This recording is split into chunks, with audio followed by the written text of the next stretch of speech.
Well, hi there, and welcome to another episode of Hey, What's Next? This week is the second part of my look at portable video entertainment solutions for family gatherings, camping, and traveling. If you missed last week's show about the Elephas 1080p projector, click the card above. This week, we're changing it up a bit, retro style. While visiting a bookstore reseller, I saw the massive amounts of used DVDs. While it's not as retro as VHS, DVDs hold a special place in my memory as it provided a glimpse of what the video entertainment world is today. Menu selections, bonus materials, special features, high quality sound, and digital video, it truly was the future. Yes, Laserdiscs introduced some of these features, but that's another episode for another week. My wife and I purchased our first portable DVD player in 2009. Reluctantly, about a year ago, I donated that first portable DVD player, and honestly, I missed having it around. But that all changed a few months ago, where I spent some of my YouTube funds on this, the YOTON portable DVD player. Its screen is definitely bigger than the prior portable DVD player, but does size and current technology really make a difference? This is the YOTON portable DVD player, model YD155, and it is what's next.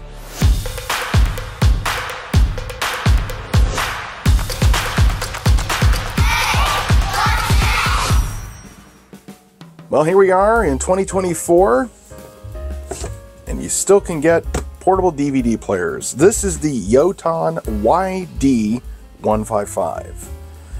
See here on the front, well, and even by the box, that's my hand, it's a fairly big boy. This says best companion for your road trip with your families and friends. And then I noticed on the side it even said a great gift for children, portable entertainment and education for kids. So as we're stating in this video, this is the second part of a two-part series. When you're on vacation, right? You don't have internet, maybe you forgot to download videos to your phone or tablet, whatever the case may be, or maybe you just want to get away from all that online stuff. This is probably where you'd want to go. Looking at the back side, the other side of the box, we have, the player itself, we have a remote control, we have the AC charger, the 3-in-1 AV cable, and the car charger. There's some additional information for YOTON. Put the link down below. And this comes with a 12-month warranty. Swivel screen. It resumes playback from where you left off. It says it's easy to operate. We'll find that out when we open up the box. Speaking of which, let's get that going here. Now, one of the problems here we have is that my space is tight, and this unit is fairly big. As I bump the camera there. All right, so here's our box of accessories. We're just going to set that off to the side. We have the manual right here. We'll look at that in a second. So here's the DVD player itself. Has the styrofoam sides here. I'm going to go ahead and throw those off to the side. And here is the unit itself. And the first thing you're going to notice is you're going to say, hey, this looks like the size of a laptop. And you wouldn't be that far off. This is, I believe, is a 16-inch or a 15-inch screen. So let's go ahead and open it up.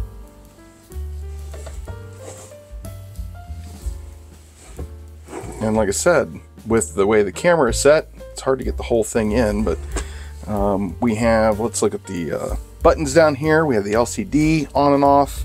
The power switch is to the side. We'll look at that in a second. Volume, memory, reverse, forward, stop, general mode stuff, setup, that would be for your memory, USB card, and then this is your jog shuttle while you're in the DVD itself. On the side here is all of our connections and inputs. We have USB, it's an SD card slot, headphone jack, AV out, AV in, the on and off button, DC in to charge the battery and to run off AC. And yes, this does do gaming. We'll look at that in a few moments, but primarily just NES stuff. So there must be a built-in emulator. It has a swivel in the back, nothing on this side. And if you happen to notice, it looks like you can even hang this up on the wall. Okay, so that's the portable video player. Let's see what comes in the box. Again, we have our manual in a very, very difficult bag to open.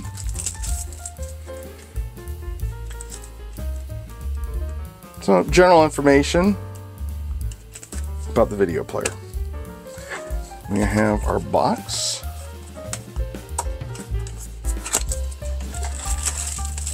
There is our AV cables, RCA connections. We have our DC connection for the car. There is our remote control. And last but not least, there is our AC adapter. Now this piece here, that actually was in the unit when I originally opened it. That kind of keeps the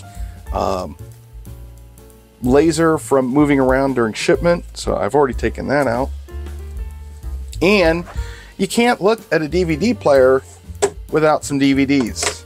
Now I already have a collection, but I saw this at the store where I shot some of the footage that you saw at the beginning of this video. And Lost in Space, digitally remastered. We're going to take a look at some of this while we test out the DVD player. So let's move on to how much does this thing weigh? Well, we've already said that the YOTON is fairly beefy, so let's see if this only goes up to 5 pounds, so let's see if we can go past that. No, it is 3 pounds, 3.7 ounces. That's not too bad. Fits in the backpack. Again, built-in battery. So yeah. All right, now's our time to look at some of the features of the unit, test some video, and we'll talk about the specs as we open this up. So the resolution of this particular DVD player is 1280 by 800. It does DVDs only. This does not do Blu-ray. Video files 720 by 480. Still images 2560 by 1440.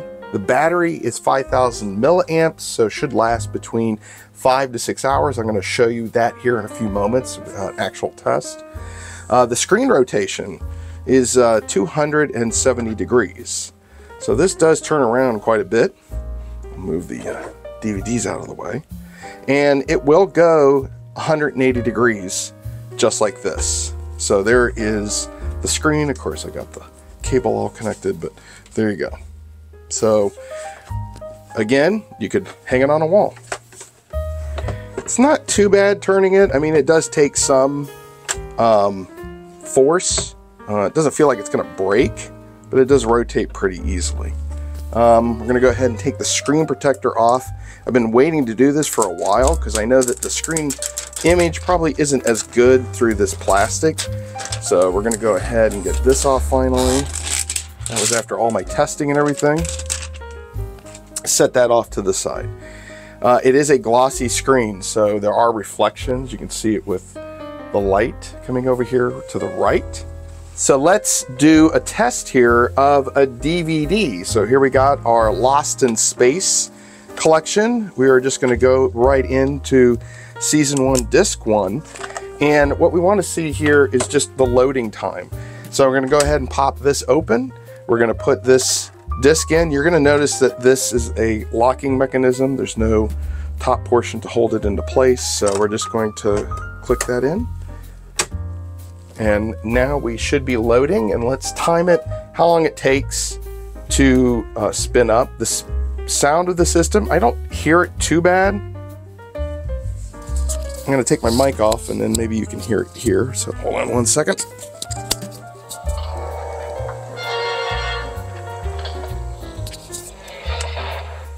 Now, one of the things that you did notice right away is that it picked up where I left off. So that in and of itself is pretty good. With the drive running, we're looking at about 16, 17 watts. I'd say upwards to 20. So for my battery test, I played Spider-Man a little under 2 hours. I'll give the exact time here on the screen. We started at roughly 9:15 in the morning, and I left the time lapse of the camera go as long as it could, and then we just tried to see, you know, how long does this thing actually last. There, I turned off the lights. The movie's now playing again.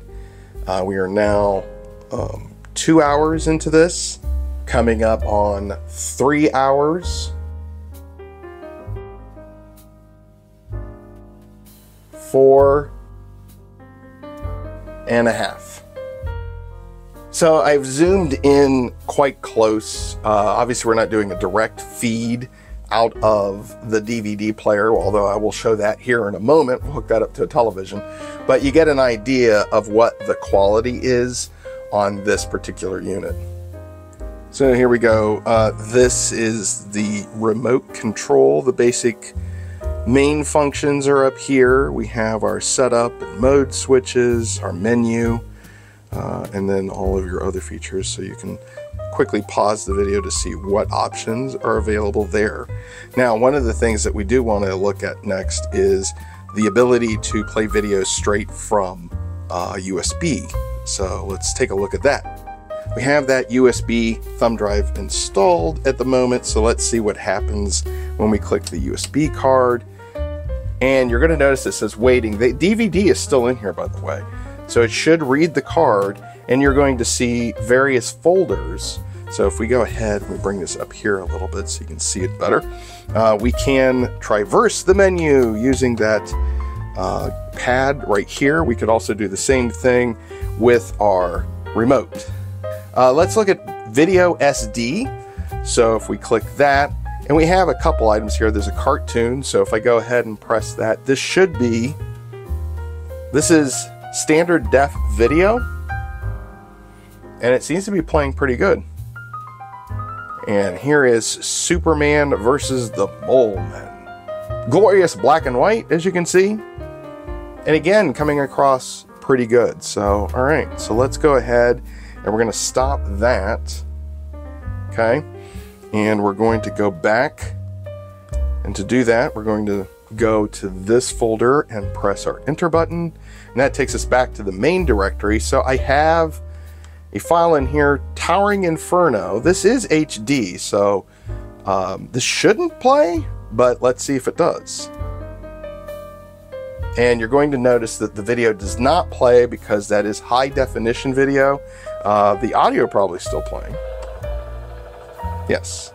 Now, this here, games. What the heck is this about?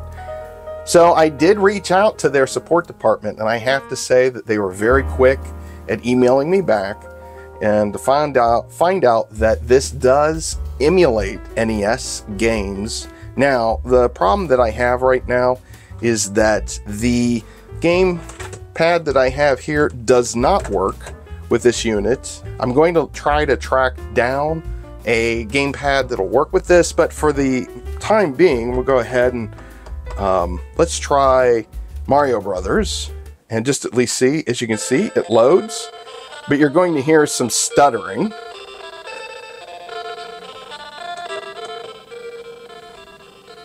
All right, so we're gonna go ahead and stop that. And here is an example of Mega Man. And of course, there's no audio playing on this, so how good is it? I don't know. Stay tuned for a follow-up video related to playing video games on this device, but hey, extra bonus feature, you now have that. Okay, so we brought out my Insignia 4x3 television. We have plugged in the RCA jacks right there. Let's see if we can get this to work as a DVD player.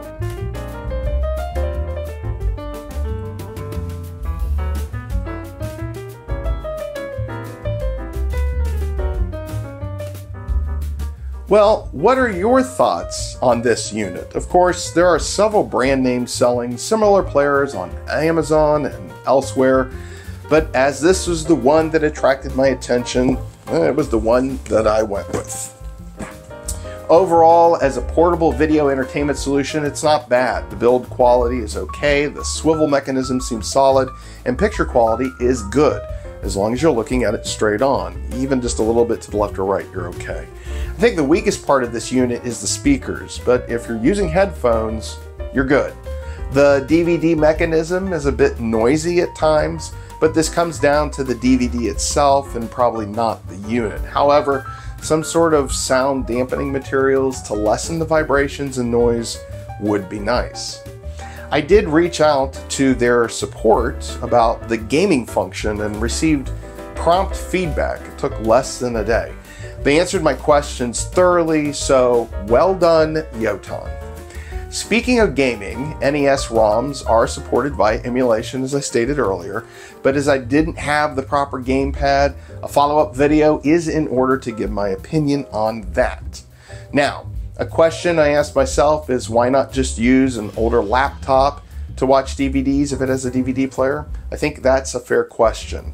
The biggest advantage with this unit is the ability to have a battery that lasts 4.5 hours and the different charging and plug-in options compared to older laptops. No need for bulky AC converters in the car. Simply plug in the car charger and you're good to go, and charge this up as you go along. The power I see coming from this unit while it was plugged in my EcoFlow was about 15 to 17 watts. So it basically sips power. That was using the car charger. Honestly, for me, it's a chance to watch my DVD collection anywhere, and I think if you have a similar need, this would be a fine purchase for you. Let me know your comments in below, especially if you own this or a similar portable DVD player, or maybe you think it's a complete waste of time. Well, that's it for another episode. Thanks for sticking around to the end. If you like what you saw, go ahead, give me a thumbs up. And if you want to see future episodes, slap that subscribe button and turn on notifications. You know, I truly appreciate the community we're starting to build here. So if you are new to this channel, you can watch another episode here or here. Until next time, I'll see you again for another episode of Hey, What's Next?